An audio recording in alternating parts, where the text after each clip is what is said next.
record on this computer. There we go. I've got it all sorted. We are ready. Beautiful. We are set. We have the music going. It's working this time. We have a couple of lovely ladies in the room with us today to share this discovery and delve deep. The brave ones are here right now. So it's great to have an amazing bunch of people. So I have the chat box open and I'll be reading from the chat box, and we will be delving deep into from fear to freedom. So quieten down my music, and we're going to head in straight in to the workshop. So from fear to freedom by me. So let me tell you a little bit about myself. My name's Catherine, if you haven't noticed that yet.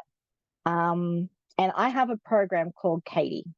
It's actually my initials, KD, which is what my initials are, but it's also the name of my business, my heart. And it took me a while to develop this program, but I believe that it comes in 4 stages, and those 4 stages kind of run through all of my programs. And that is the K for kindling, and it's the kindling kindness that comes from the K. It's the A for awareness, the D for discovery, all about the adventure and what you're going to find out there. And the U, this is about you and your journey and your process and how you fit into the world. So that was my program, or that is what my program's all about, is it's the kindling awareness and discovering you. And it's at the moment, one of my catchphrases that I'm feeling at the moment is about awakening, and awakening the kindling kindness inside you, awakening your awareness, awakening your discovery and your sense of adventure, and awakening you. So that's what my program's all about. It's all about this self journey, self personal growth and journey. So if you want to know, that's what my program is. My logo is down the bottom there. And it's got the kind of represents all the different parts of me as well. It's got the trees, which I'm so feel connected to. There's so many lessons in a tree, the roots that run down and hold strong to the soil, the leaves that move, and the way it bends, even in strong winds, it goes and bends with the weather. You have a horse there. It has to have a horse there, right, Susie? Has to have a horse there. And it's got a campfire and a bunch of people sitting around the campfire and discussing things. That's kind of the epitome of what my Katie program is. It's about discussing, coming together, warm around each other, welcoming under a pillar of a tree, and with hearts open. And you'll see, if you ever get to see my logo a bit closer, you'll see a Southern Cross there, which represents obviously Australia. So we have a strong Australian representation today, probably because it's like early in the morning over in America. So that's me. So I am a mum. I actually have 5 children. One is left home, and then I've kind of taken on our nephew as well, my husband's brother's child as well. So we've still got 5 kids at home. They're all teenagers almost. The nephew is 12, he's nearly 13, and then they go up from there, right up to 20 this year. My 23-year-old is the one that's moved away. So busy teen years. I am a teacher. I teach year 11, 12 English. Don't hold that against me. Please don't hold that against me. And I definitely am not the most perfect English person, as you'll find when I go through this PowerPoint and find all the spelling mistakes. So again, ask for forgiveness. I'm a daughter, obviously. Everyone's somebody's child. I'm a coach. That's my passion. I'm an equine enthusiast. I love horses. I have my own horse. This is my beautiful golden Palomino Tequila, who I bred from a foal. She was born here on the property with me and has been with me. I own this beautiful property here, which if you followed any of my Facebook posts and that, you would see that those trees are part of my heart. They are there always in my photos. The sunrises are just spectacular here. And that's been part of my journey, is actually being able to see it. I can't believe that I've had my property now, or had this property here for like 30 or nearly 30 years. And it's taken me until the last couple of years to see the beauty and the wonder. I've always loved the land, but I just couldn't believe how much beauty is there that I just haven't been able to see, because I've been so caught up in all my emotions and all my problems and just living and not even being able to stop and appreciate things. So yeah, I love my place. So there you go. That's me. Let's move on. Now, this session on from fear to freedom has been highly motivated, and I would recommend that if this is something that you're interested in, that you get Rhonda Britton's book, because it's pretty well from her book. Most of the information that I've got here, I've just broken it down to a more like a smaller chunk, basically, I guess, and put my spin on it in a way. But really, I cannot go and present this PowerPoint without giving full credit to Rhonda Britton and encourage you. And I do have a link to her website at the end of the presentation if you're interested in further pursuing it, but I would recommend it. And like I said, these workshops get delivered because they've impacted me. And so this book impacted me in a way and helped me recognize my fear of my wheel of fear, and help me get onto my wheel of freedom.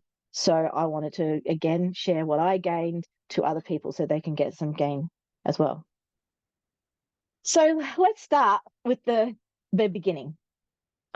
What is fear? So I'd love to get some contributions here. What you think fear is? Maybe type it in the chat box, or you can come off mute if you're happy to. But what's your interpretation or understanding of fear?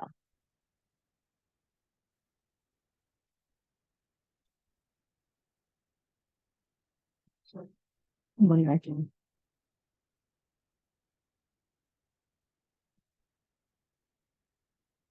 Maybe brave to give it a go.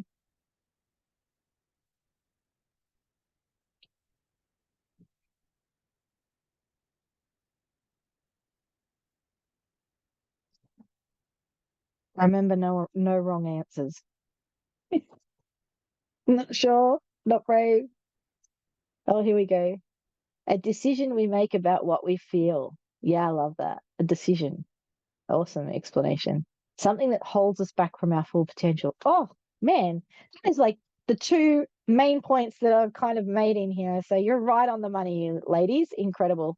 So a decision that we make about what we feel. So we know that it's a belief. It's something we make in our mind as a thought. And also something that holds us back from our potential. So it's a protection. So I love those meanings. It's fantastic. So I've got 3 different parts I've used as a defining term. So fear is a complex and powerful emotion. So it is very broad, it's very basic level. It's an emotion, right? So this particular emotion, though, has the ability to paralyze and limit us, right? Which perfectly fits into what Fiona was saying. However, it also holds valuable lessons and growth opportunities. So fear is not something we need to fear necessarily. Fear itself can be a lesson and can be an opportunity. So I really love that. By embracing vulnerability and stepping into the unknown, we open ourselves to endless possibilities. So when we do coaching, or when we do work with a coach, or even personal development, we are stepping into that vulnerability and embracing the things that have been holding us back.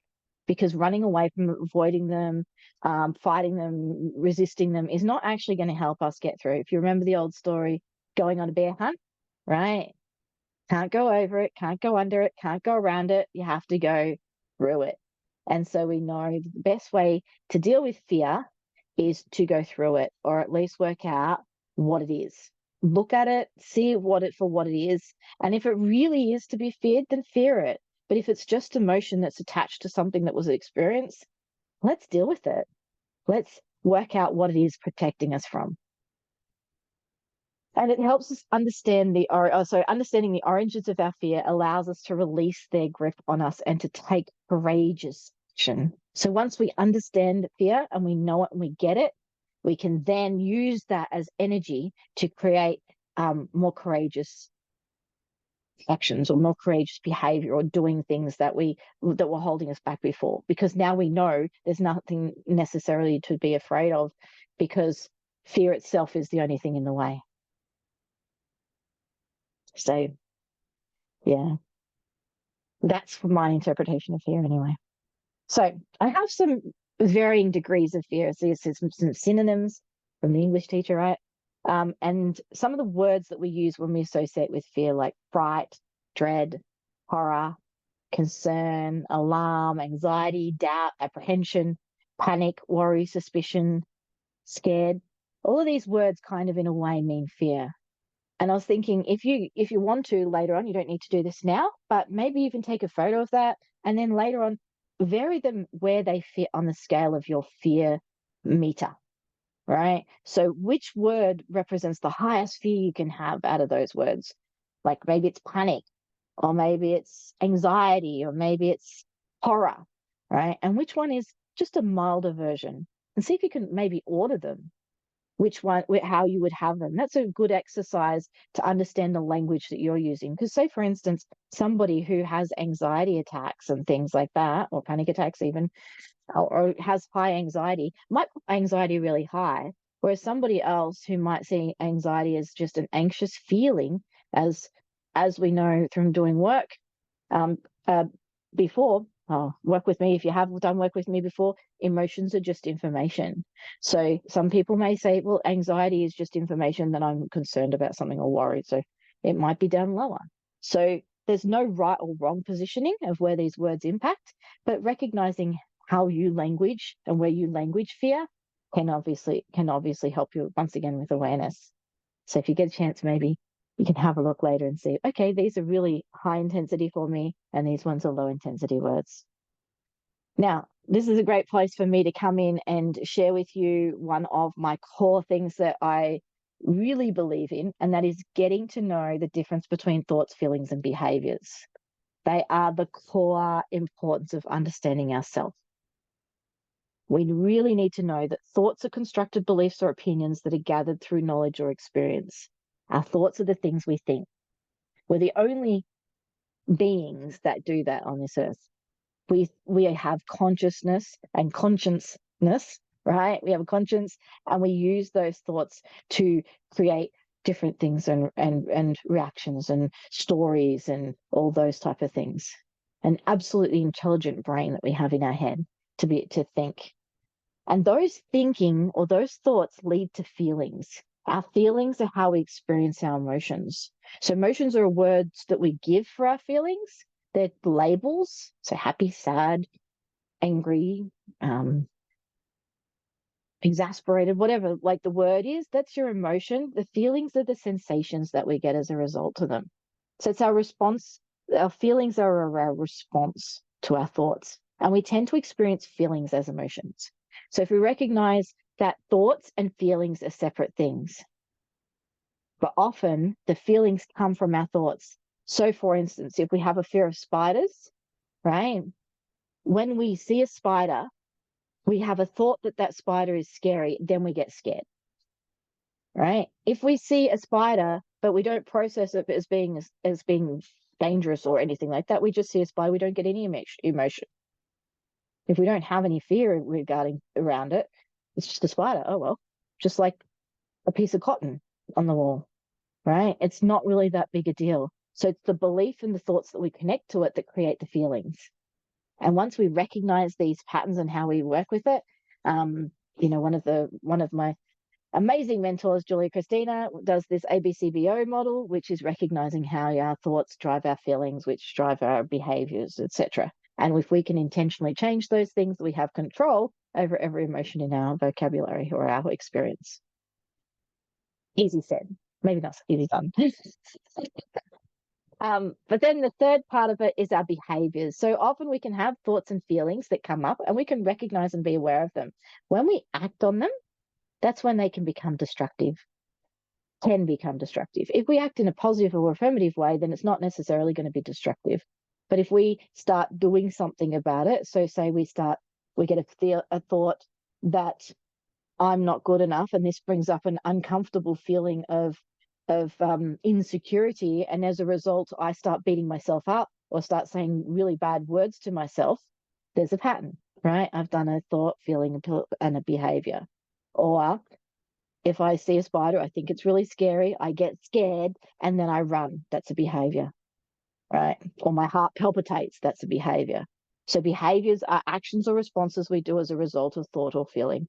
These can be subconscious or conscious. So many times we don't even know what we're doing until we're into it, or down the road or everything like that. We're like all of a sudden running and like, why are we running? Oh, that's right, we saw a spider, whatever. Even things like, the hair on the back of our neck will rise. It's like, oh, interesting. My body's having a reaction to a feeling that I have that come from my thoughts. So that is just a mini lesson on a really core fundamental thing that I do constantly throughout my programs. But yeah, I thought this would be a great place to pop it. But today we're going to look specifically at the fear wheel and the freedom wheel. So the fear wheel, and this is all again from Rhonda Brenton's book, has 4 stages. There's the trigger stage, the fear response stage, the core negative feeling, and the self-destructive behaviors. And then it keeps going round and round and round, right? So we get a trigger, we get a response to the trigger, we have a core negative feeling that's activated as a result of that response. Then we destroy ourselves and beat ourselves up, which further triggers us, which then creates more fear, which then creates, and you go down and down and down into the depths of our own fear and emotional carnage, let's say, emotional carnage that we end up making. So let's go down and divide this up specifically into stages. So step 1, this is where you may get your camera out. You may want to get your camera out and take some pictures if you want. Feel free to. Number 1 is something happens that triggers your fear of being thought of by yourself or anybody else as having what you believe to be a serious character flaw. So the minute we start to think, oh, there's something wrong with me, right? Then you urgently want to avoid the outcome, so your body prepares to handle the emergency to at least some degree. You experience physical symptoms of fear, including a racing heart, sweaty palms, and that becomes your physiological response. There's my spelling mistake. No E on the end of response. But yeah, so the trigger is the activating event. The thing that happens that activates your fear will, uh-oh, here we go. Next stage, you get your response. So here's your fear response, which makes you do something usually unconscious that is meant to ensure that you avoid the dreaded outcome. Just as you would run away from an object you perceive to be a snake, you try to run away from a figurative sense from the thought of that terrifies you. So we run away from our own thoughts as well.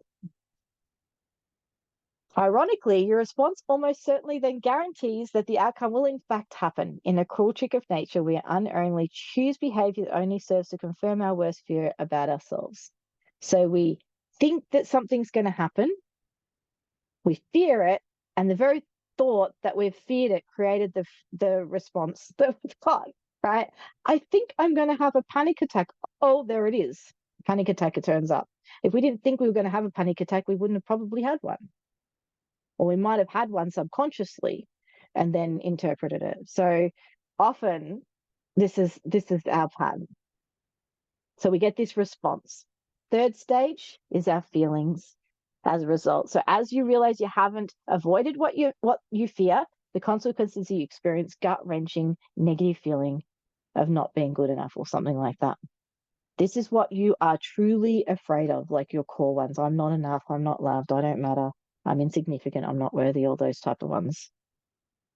And the thought, that should be T, the thought you are trying to avoid is a cover for the feeling that you can't bear to face. That feeling is always underneath your thoughts and responses, both of which keep you distracted, helping you avoid the very thing you must confront, your version of not being good enough.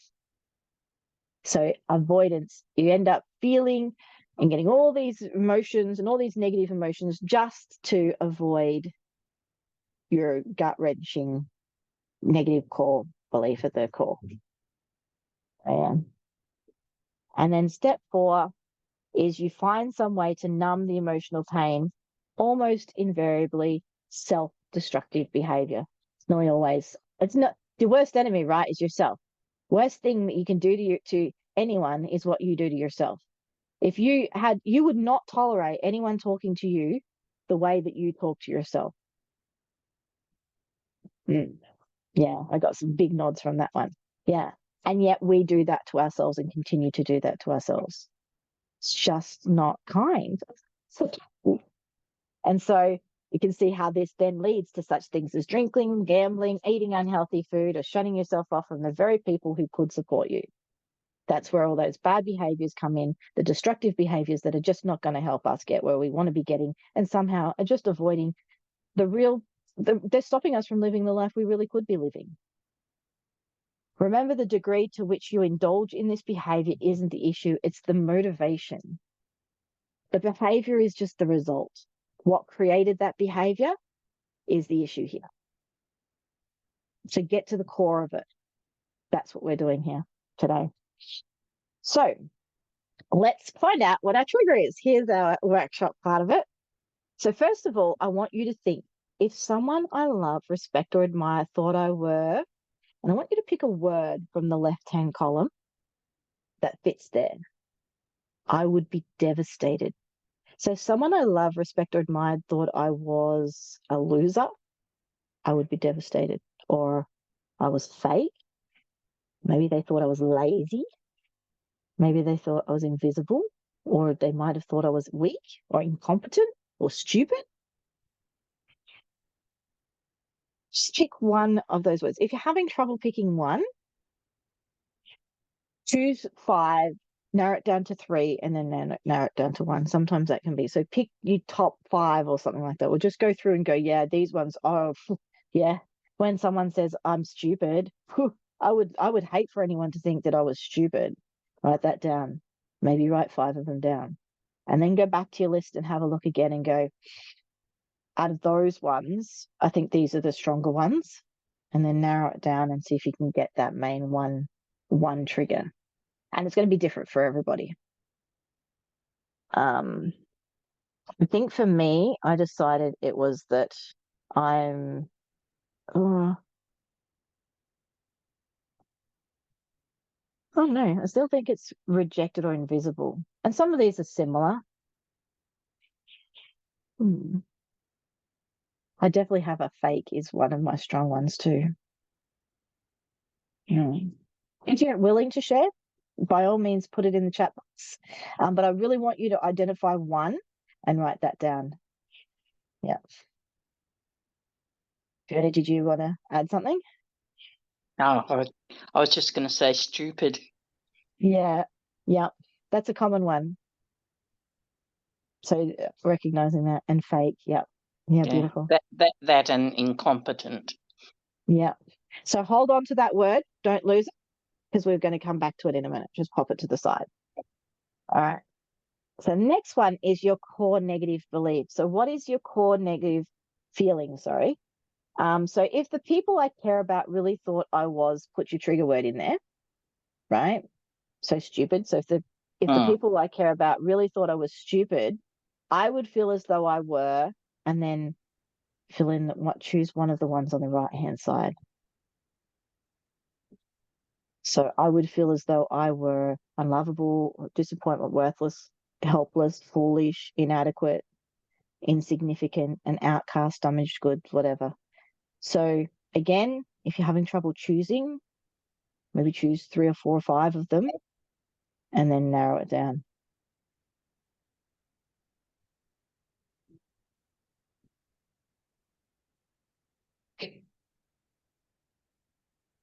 And try not to overthink it, because if you sit and you're thinking, your fear wheel's probably running.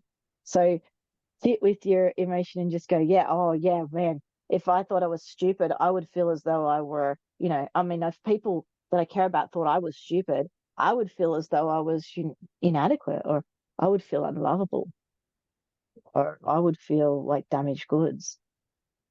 Which one kind of resonates the most or with you? So just choose one. What do you reckon? You got one?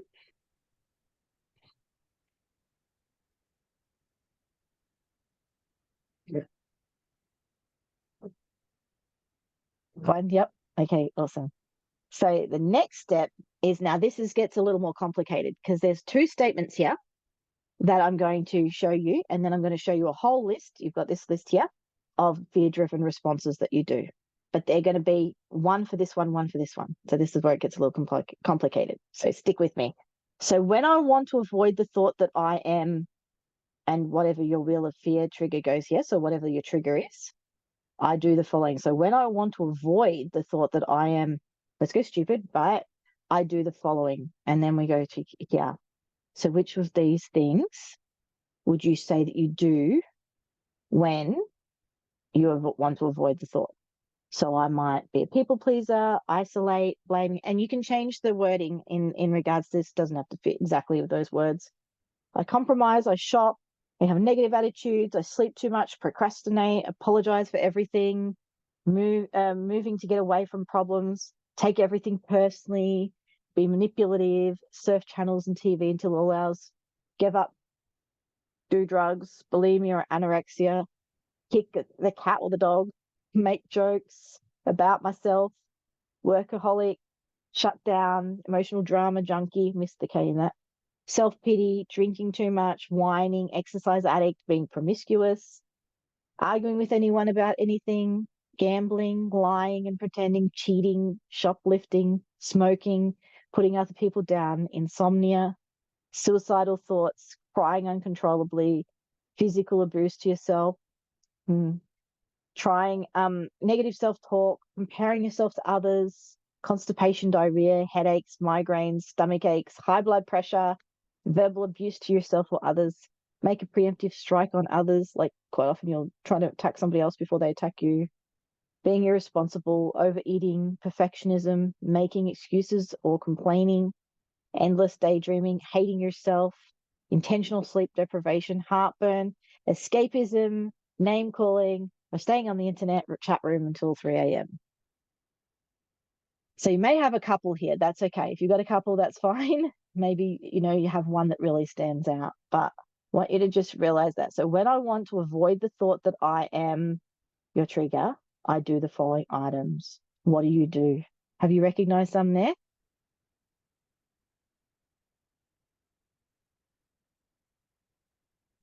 Yep. I got some nods.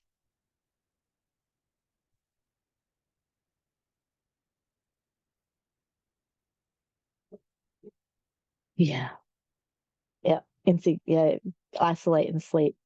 Yeah, that's a good one. Like, I'll just avoid it. I'll go to sleep. Yeah. Avoidance. Good one. Yeah. Again, you're not alone. But as you're reading through those, I'm thinking, oh, there's more there that I probably do at different times than don't do. Yeah. I Yeah, don't, I I guess. don't, I don't self-harm or any of that sort of stuff. But staying up late and all this sort of stuff, and I'm thinking, Yeah. And recognizing then whether whether you're staying up late for a reason or for an avoidance, or is it because you're on that fear wheel? So recognizing again whether you're on that fear wheel, because it's okay to stay up late if you want to by choice. But if you're staying up because you're avoiding actually going to sleep, because you're no, avoiding no. the fact that you're avoiding going to sleep, using sleep as an avoidance, then it's understandable that this is a fear wheel, right? So it's just recognizing those things and being more aware. That's all this is all about, is recognizing our patterns and what we do. So, right, okay, so once you've done that one, the next one is going to our core negative feeling. So when I want to get rid of my core negative feeling that I am, and insert the feeling that you had there, so it might be insignificant, I do what? So when I want to get rid of a feeling, what do I do? And it's interesting. You would think it'd be the same thing, but it's actually not often the same thing. It's a different thing. Yeah, it's curious. So when I try to get, what was it? So when I try to get rid of my core negative belief, well, core negative feeling, sorry, what do I do?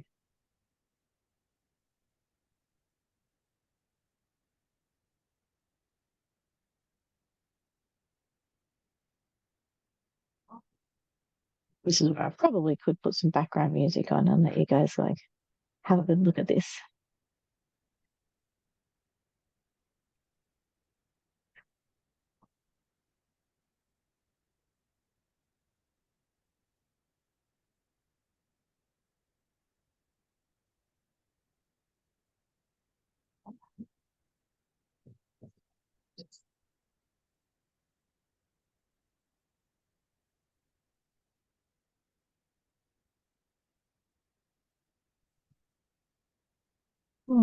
Yeah, bit of background music here. Look at this. Let's see if I got some. Here we go. Nice meditation music. Or not. There we go.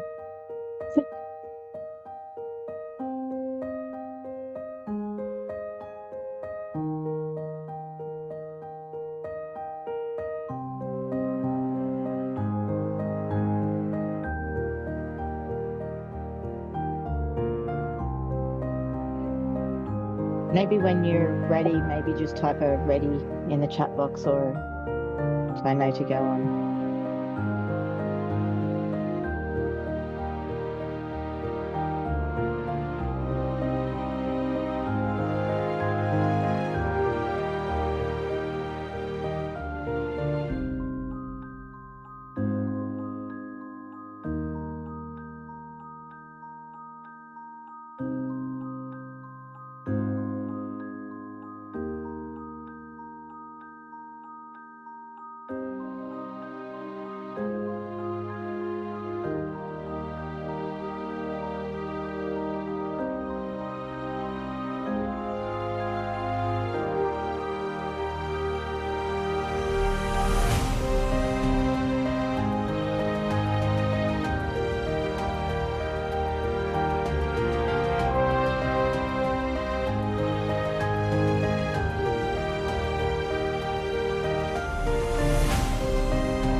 All right, how are we going there? All good?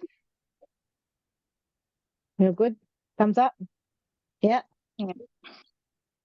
All right. I'm Wait. stuck on that one, Catherine. So the Stuck last on it? part, to get rid of the core negative feeling. Yep. So that core negative feeling was the second part that we did. Is that right? Yes, that's correct. Yep. Okay. So that was these ones, a failure, unlovable. So to get rid of these particular feelings, whichever one you chose of this on this page, or to Mhm. get rid of the feeling that I'm inadequate, what do I do? So I eat. Quite often people will eat. Quite often people, it will shoplift. Yeah, like probably never necessarily admit to it, or they are self-pity, or they might, verbally abuse themselves. That's the pattern that they do, that they recognize.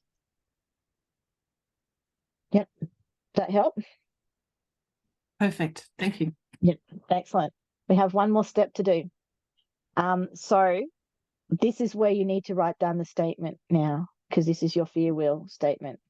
So this is where we write down, when I want to avoid having people think I'm, and write down your trigger word here. I react by, and then write down your response here. And you can have a couple there if you want. So the responses are these things here, right? When that doesn't work, I end up feeling, and then add your negative feeling here, and then write down what response you do. So I want you to write that down as a full sentence, or two full sentences, inserting your trigger and your response here, and your negative feeling and your response there. Write it as a statement so you've got that written clearly. And I'll give you a chance. If you need me to go back and forward to the screens, just let me know. But again, I just want you to write that out in full, and I really want you to see it and recognize it for what it is. And I'll put on some music again while we do that.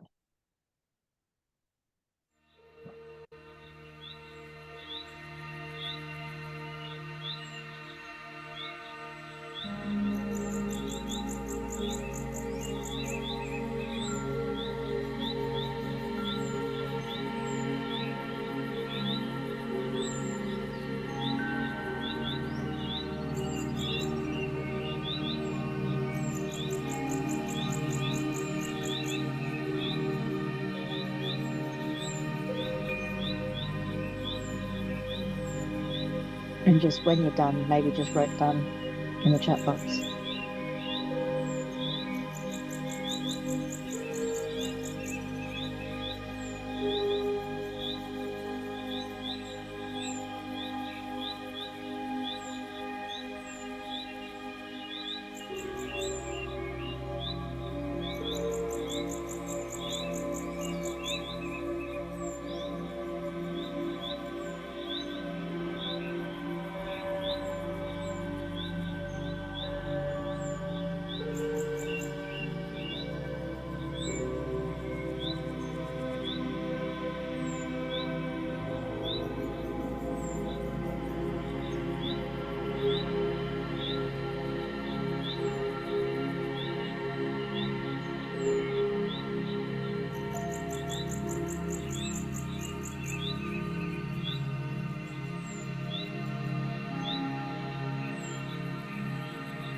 Done? Yep.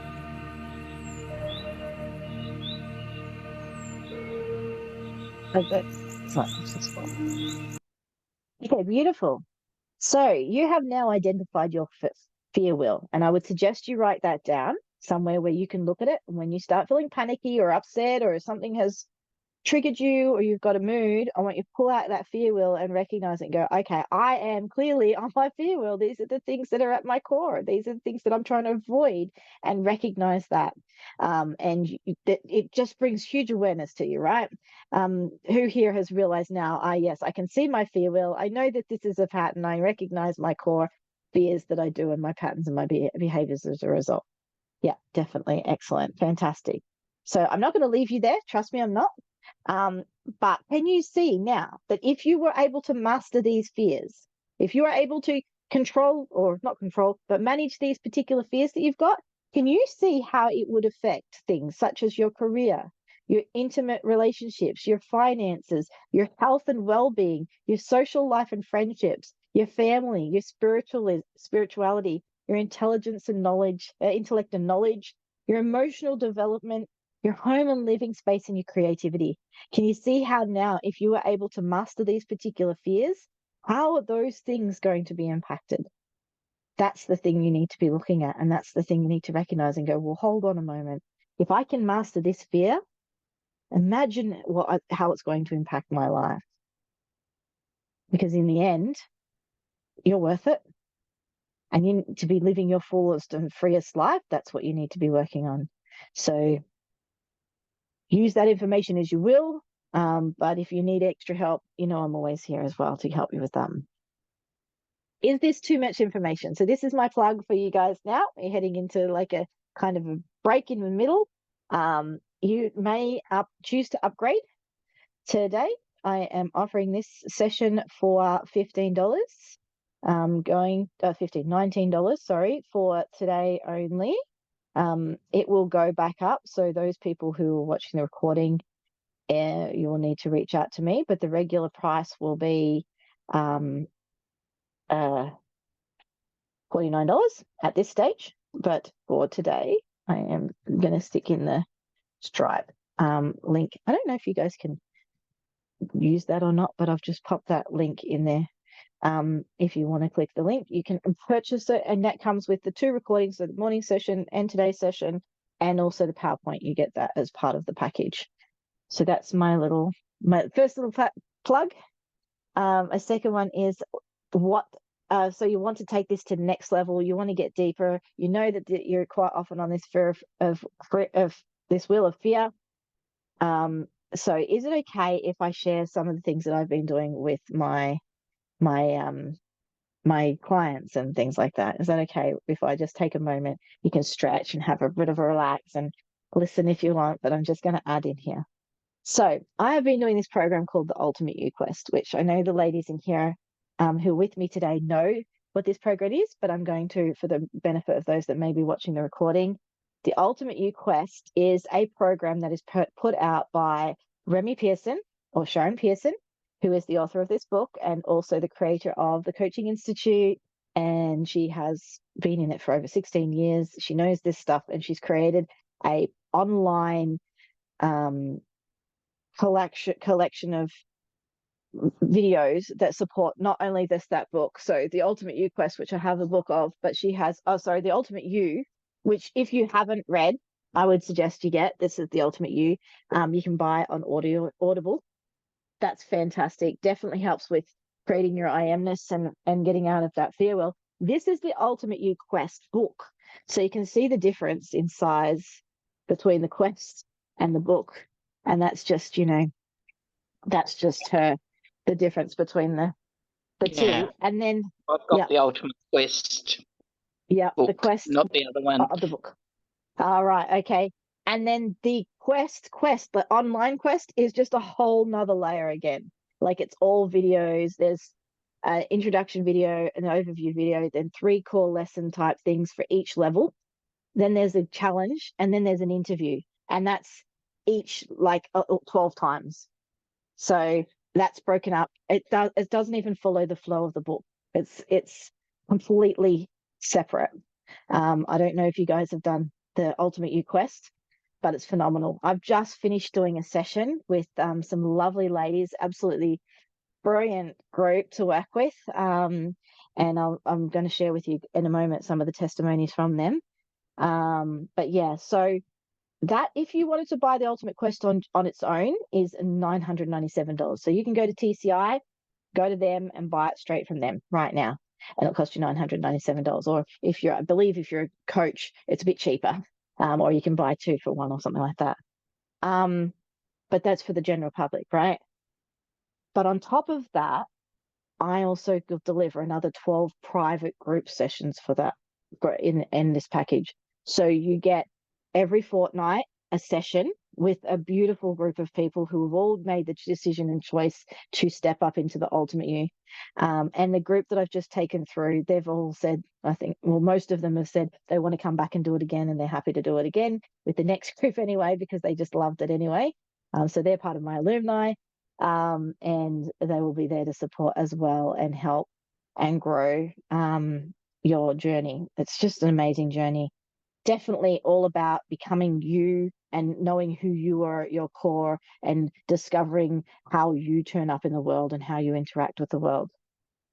I also have my own private Facebook group, my own private messenger chat that's just for us. It's a really intimate little group. So that I'm offering that at the moment as a first upfront payment of $12.97, or you can pay it as a $500 deposit and then just pay 9 weekly and then pay 9 weekly payments. That can change. I think I've done that wrong. I think it needs to be 7 payments or something like that.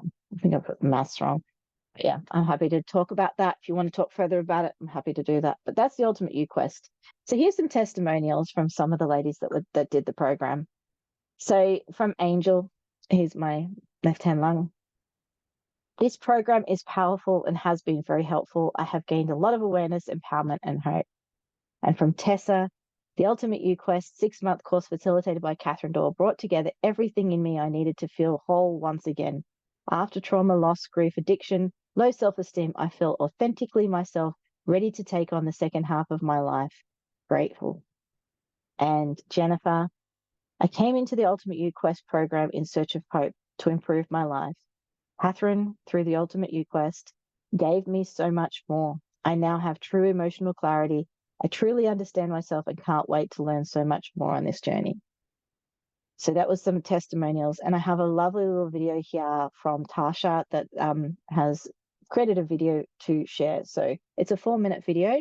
So I just wanted to share that with you because I thought it was very deep and explained it quite well. Hopefully it works. Hello everyone, my name is Natasha Dazinski, and I just It's freezing. I don't know why it's freezing. finished the Ultimate U It was Quest working before. with Catherine and a small group of lovely Oh, here we ladies, go. and I am just popping in to Can you guys hear that? share my experience with it and some of the takeaways that I got from it. And it was an amazing program. I mean, I don't know that I've ever done a program quite as in depth as this one, and I've really got a lot of big shifts from it.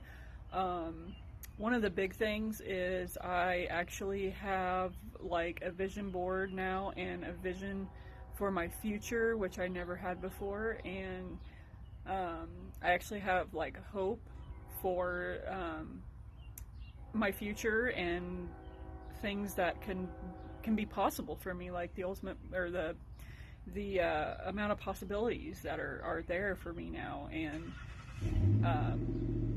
yeah, so that was one really big shift for me.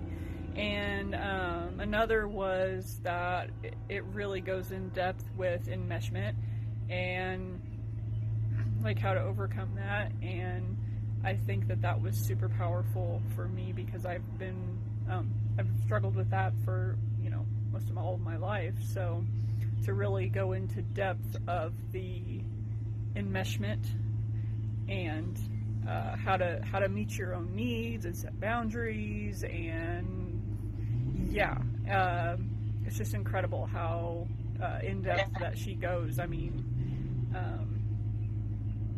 it's really eye-opening, and it's also really moving sometimes. The shifts that I had were really moving. Like, I just got really emotional, but you know what?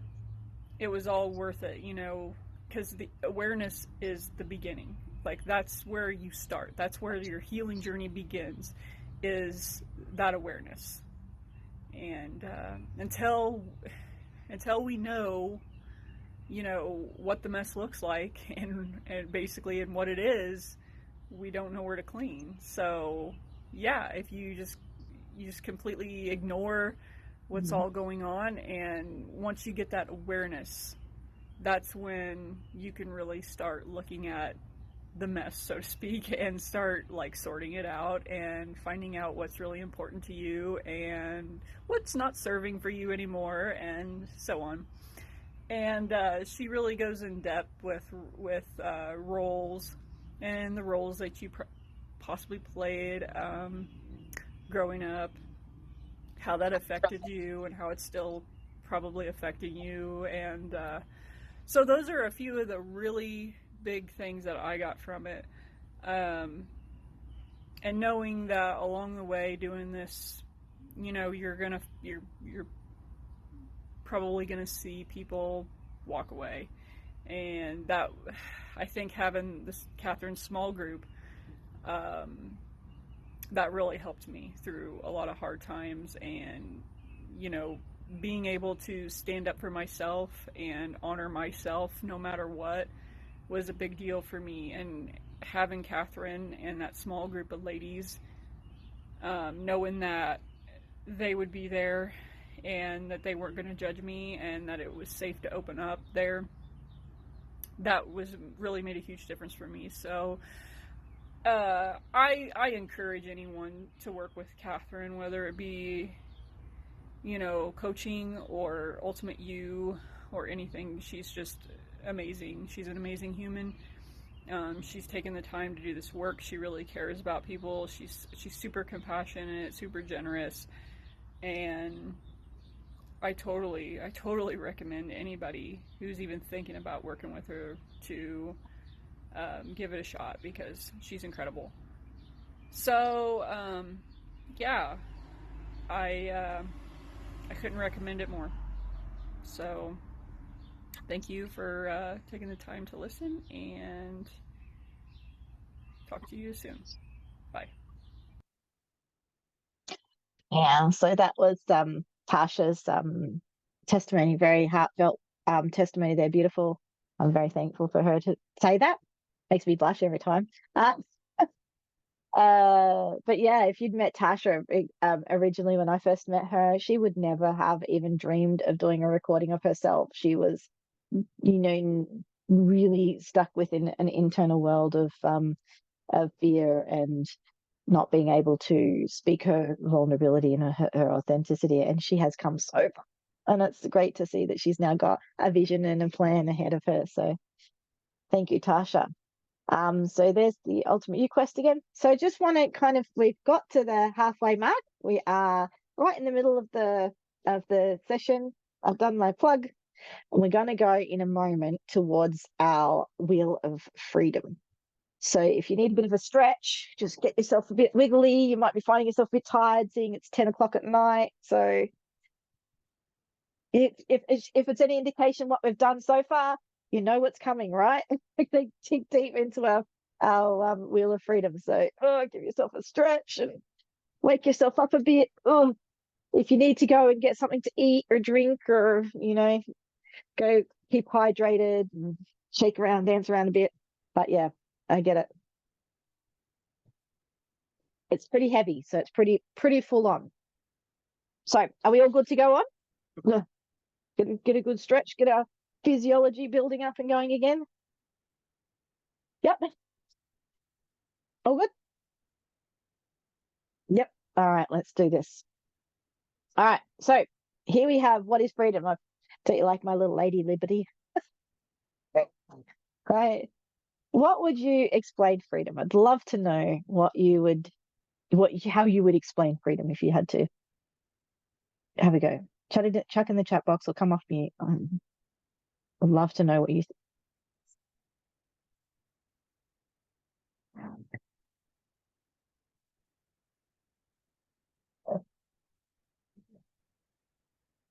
Freedom is having choice. Oh, I love that. Choice is definitely on my sheet tomorrow. Next. I must be getting tired. Anything else? What is freedom?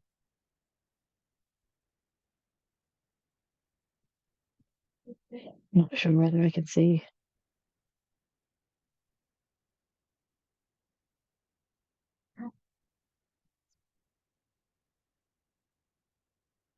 Am I waiting, or I don't think it's coming. Oh, yep, here it's coming.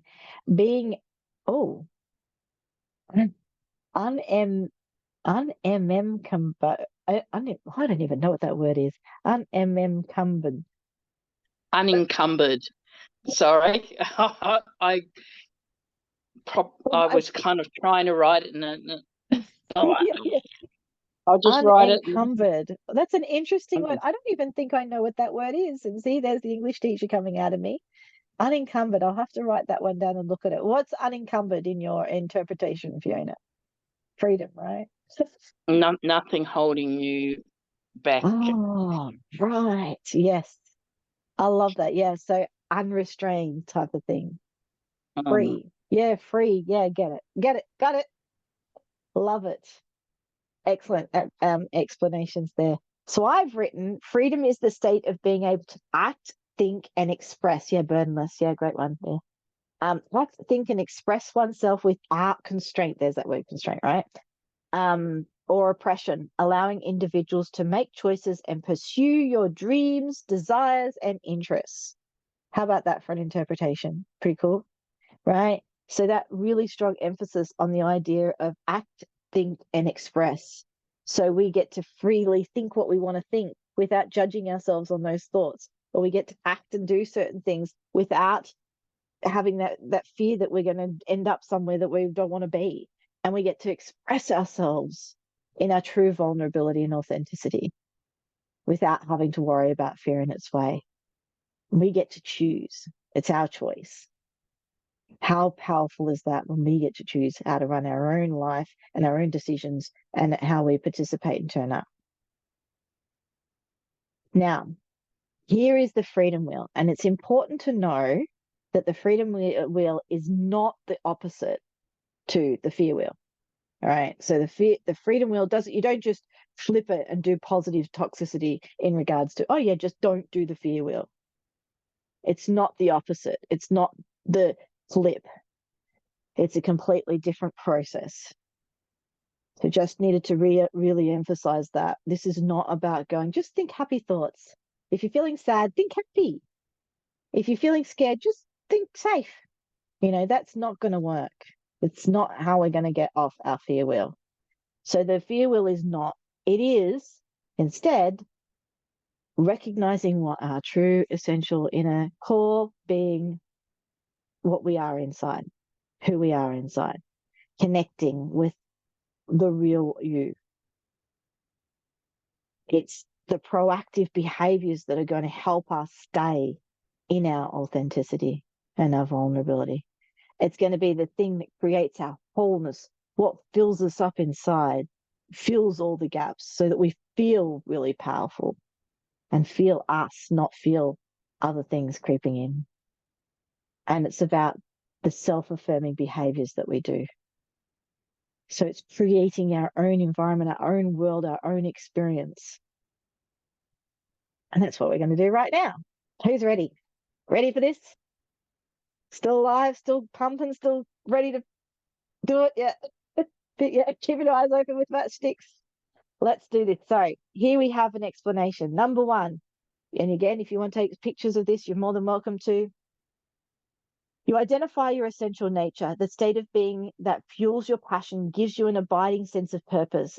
This is your true self, although it is most often masked by fear.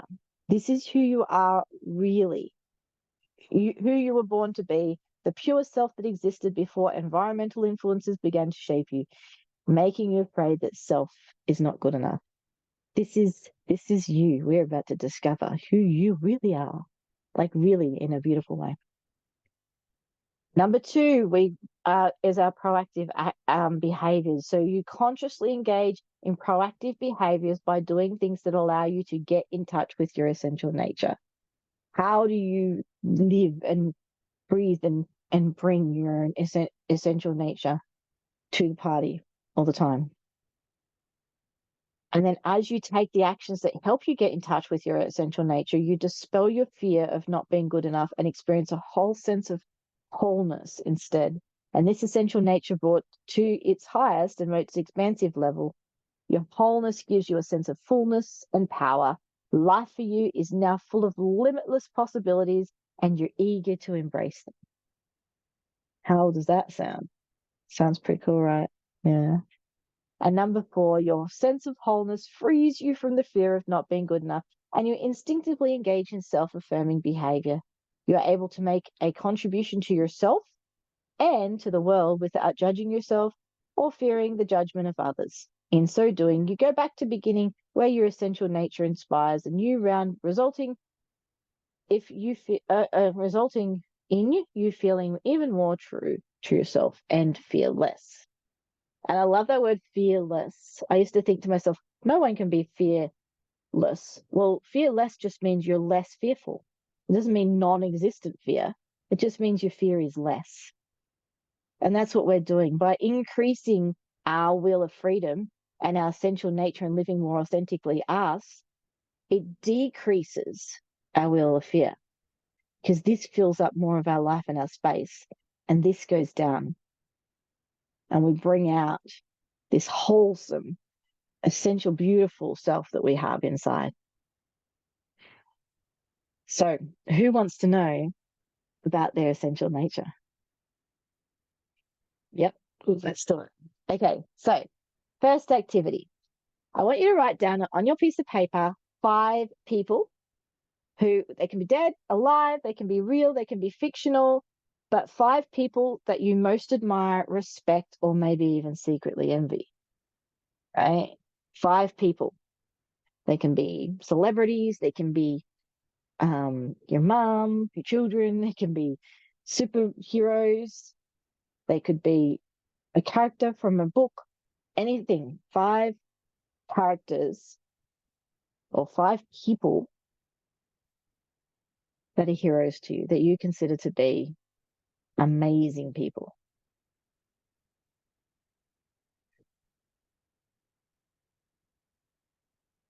And maybe when you've got those 5 written down, just write 5 in the chat box or give me a thumbs up.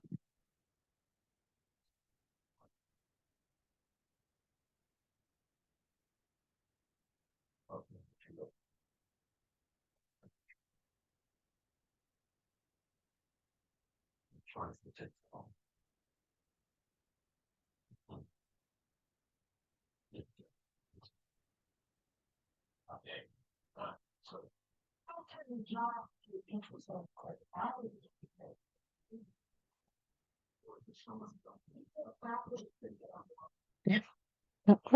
Okay, awesome. So next step is choose which one you think is your essential nature by looking at this list. So there's 10 things here. Which one of these 10 things do you think is you at your core?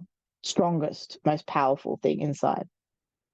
Are you authentic, creative, compassionate, accountable, loving, beautiful, courageous, focused, generous, or trusting? And of course, you're all of those things, but which one do you think is the strongest one inside you that you go, yeah, that's me? Authentic. Oh, I love that. Beautiful. What was that, Fiona? I saw you.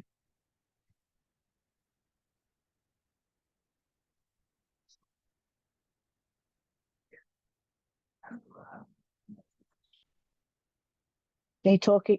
You're talking to us, or no? Yeah, Okay. well, yes, it was going backwards and forwards all over the place. I had 3 that were really strong. Yep. Authentic Awesome. was one, but loving and courageous. Probably, I would say courageous would be this. Beautiful. I don't know. No, probably loving is the middle one. Okay, so you don't have to stick to one absolutely, but normally one will keep popping back up. You'll go, you might choose courageous. Loving will keep putting its head up and saying, "Me, I'm stronger," and you're like, "No, no, no, I think it's that." But so one will keep pushing through as we go through a bit further. Mhm. So the next one you need to do is go back to your hero list. Yeah. So now go back to your hero list, and what I want you to do is add what you think their essential nature is. So each one of your 5 hero people on this list of here, what are their main things that they are? And you might have a couple for each person. That's fine. Maybe 2, 3.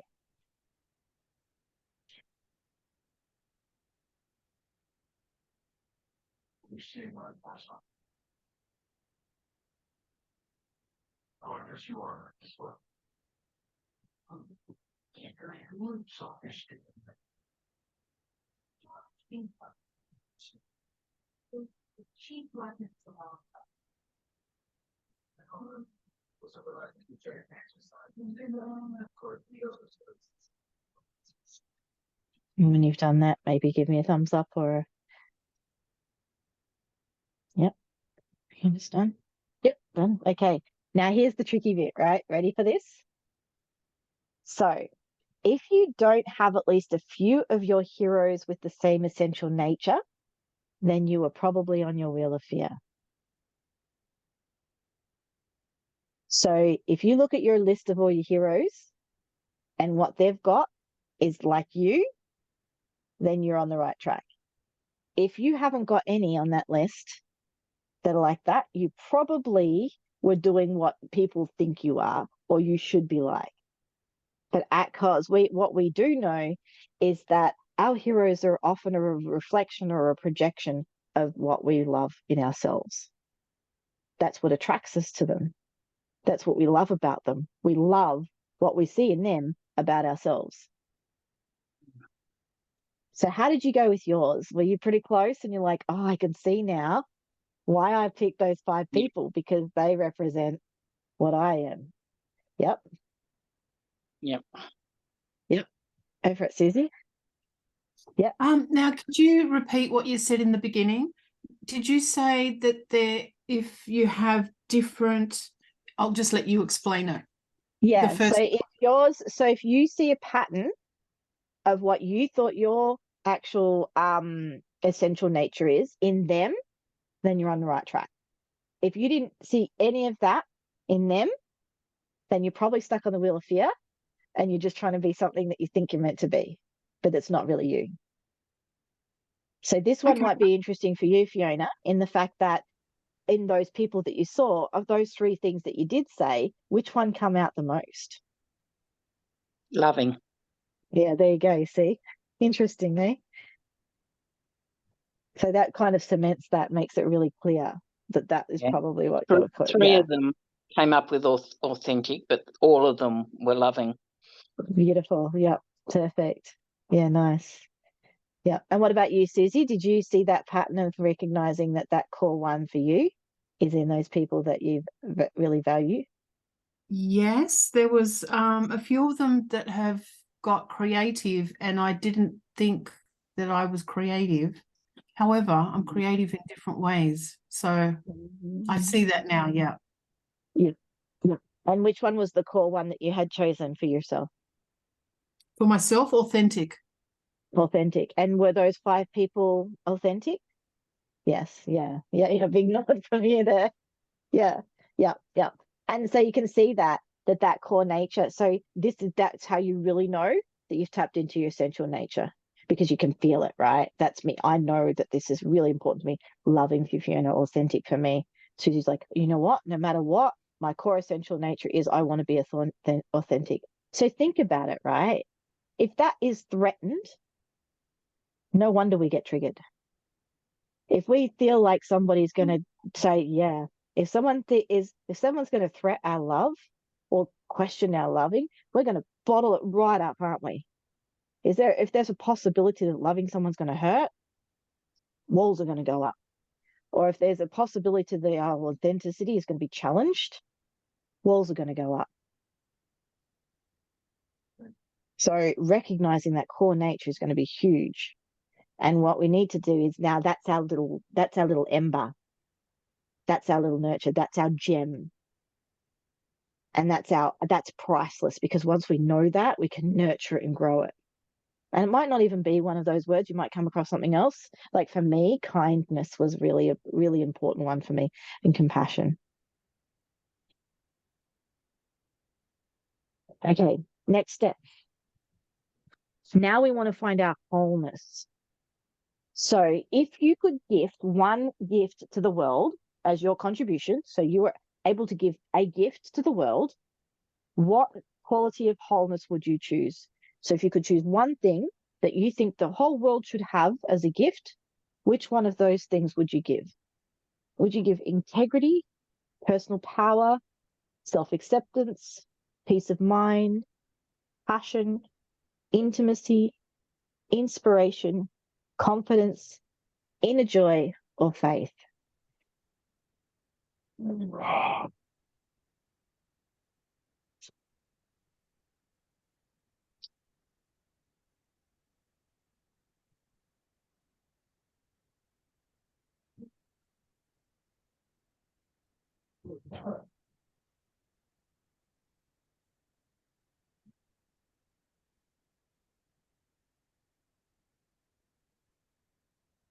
Personal power, yeah. Interesting. Yeah, okay. Not really sure which one.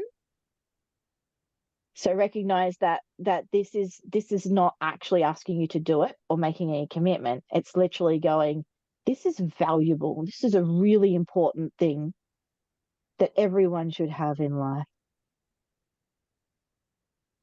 Out of that list, which is one thing that's really standing out to you that you go, no, you know what, that's it.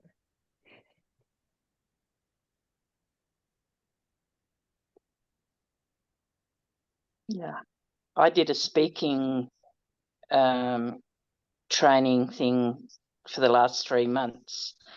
And what I came up with, my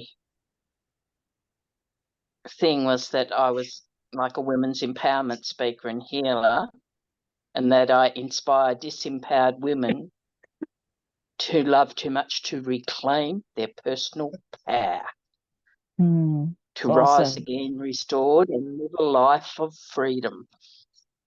Yes.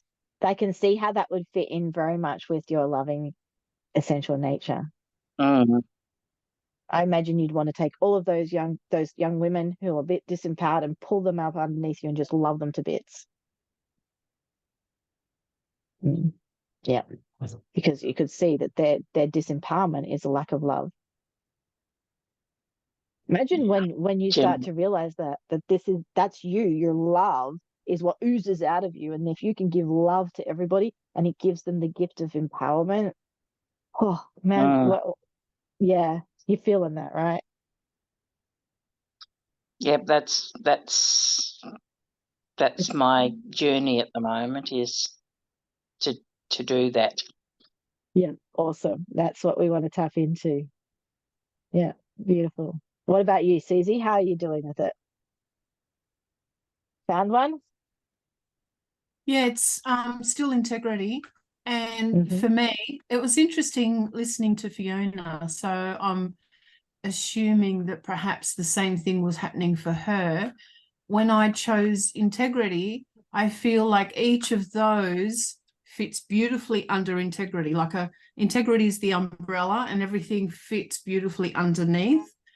And I wonder with Fiona, with personal power, whether all the others fit beautifully under that umbrella. Yeah. A good amount of them, yes. Right. Yeah. Because that's the idea, right? We don't want to get onto that fear because we're choosing the wrong one. Because there's no wrong one. It's just which one's more powerful for us. And that actually, now that I look at it, integrity really fits nicely with authenticity. I can understand how you choose that. So there's no wrong right answers here. All of those 10 things, wholenesses are important and powerful in their own way. And like you said, they can share and blend with each other. I know for me, mine is passion and also inspiration in a way, because I have a passion to share. And when I inspire people, I feel more compassion and passion, right? And because compassion and love, self-love and all those, and kindness and all that fit into the same kind of idea, that's where I get it from. So when I'm really lit up, I'm really passionate because I'm inspiring. And when somebody says, you've inspired me, that just lights me up completely. That's like, for me. So recognizing that yeah, well done. Okay. So here we go. So when I claim, and then you put your essential nature in here, I feel that particular, your wholeness goes here.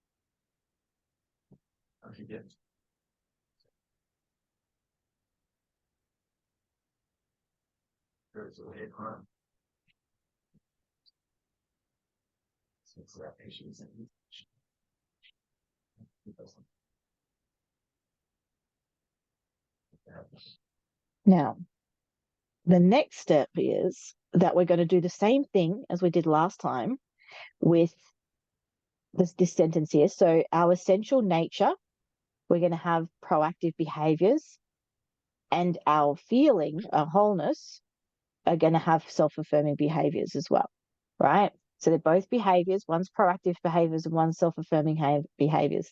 Now, for the sake of this, I couldn't copy all of these pages because it was 2 pages and there's 100 on the list. So I'm going to read them out to you. But for the sake of those that, or, if you don't have any in there, I've also put a link to another page, a separate page here as well, that you can look at that have another phrases of self-affirmations as well. So these ones that she's written in her book, which I'm going to read for you from page 79.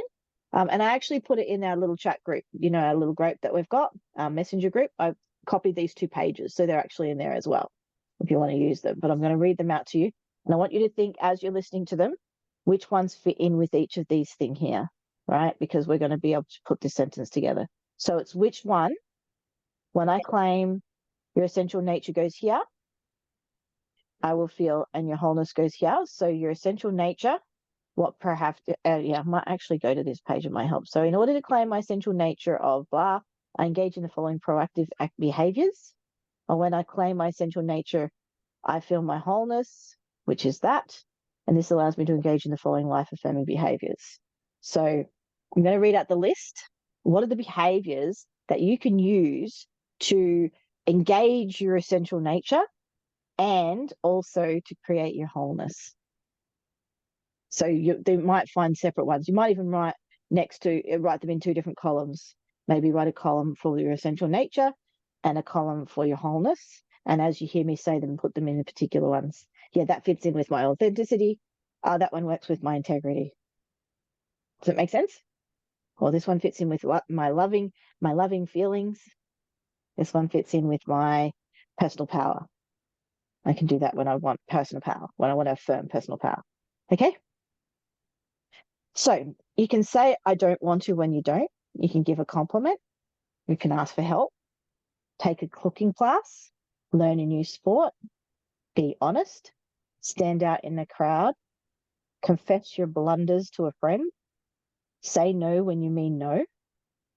Accept a compliment. Take a break. Give a gift for no reason at all. Stargaze. Smile at a stranger. Cultivate good friends. Make a daily checklist. Keep a journal. Ask for something you want. Share your interests with others. Risk embarrassment. Hire a coach. Attend a craft fair. Be considerate in traffic. Forgive yourself. Forgive somebody else. Speak the truth. Brainstorm. Listen. Initiate a conversation. Complete the task in front of you. Let someone else go first. Paint a wall. Wear something daring. Pamper yourself. Meditate. Put emotional boundaries in place. Create something. Take the class you've been putting off. Breathe. Eat right. Get enough sleep. Speak so others can hear you. Call someone who loves you. Pet the cat. Give yourself a positive treat. Do something kind for someone else. Appreciate the weather, rain or shine. Listen to music. Take a mental vacation. Clean the bathroom. Go to the grocery stores with a list. Watch a comedy. Throw a dinner party. Say you're sorry. Stand for your convictions. Exercise. Get professional help. Plant some flowers. Sing out loud. Dance. Design a new business card. Walk the dog. Cry. Listen to the birds. Send a love note. Hug a lot. Take a nature walk.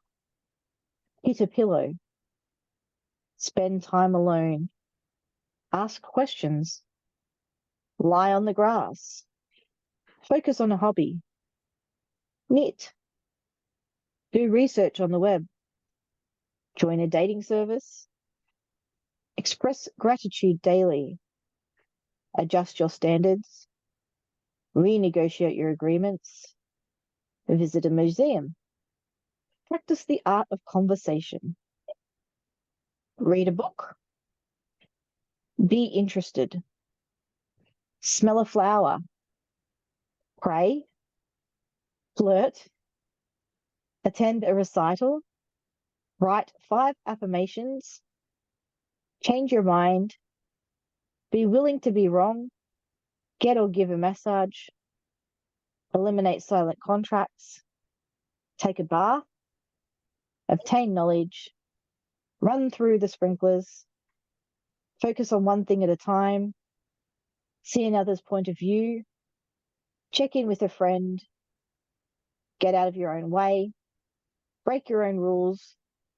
Say hello to everyone you encounter and follow your intuition. There we go. Got a couple down.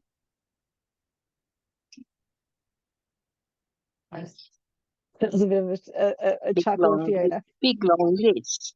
Big long list. It was a big long list. So can you narrow it down to one or two things from that list now that are like you know that when I need to remind myself of how loving I am and what my essential nature is, I can do this activity. So in order to claim my essential nature of being loving, I engage in the following proactive behaviors. Or in order to claim my essential nature of being authentic, I engage in the following proactive behavior. What are the things that you can do to grow your whatever that essential nature is within you? Did you identify some, Susie?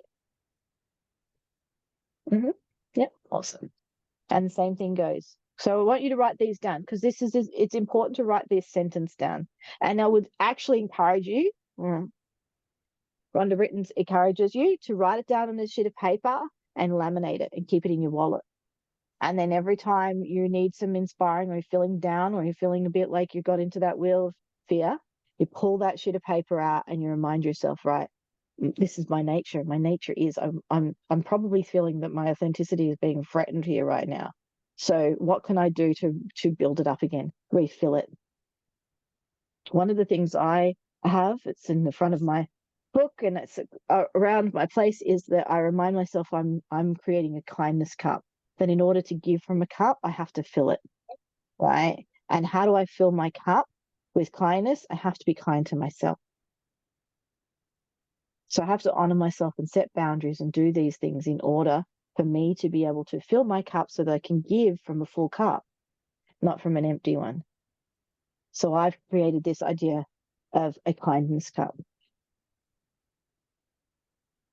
So I have to often check how full or how empty is my cup. And who fills it? Me. I fill it. Not somebody else. I don't need somebody else to fill my cup. They do. You get things like today's sessions, where I've got lovely people in my room to get to share these workshops with, and they fill my cup like really quickly. And I don't need to rely on. There's other ways I can do that as well. And that's the important lesson, right? How'd we go?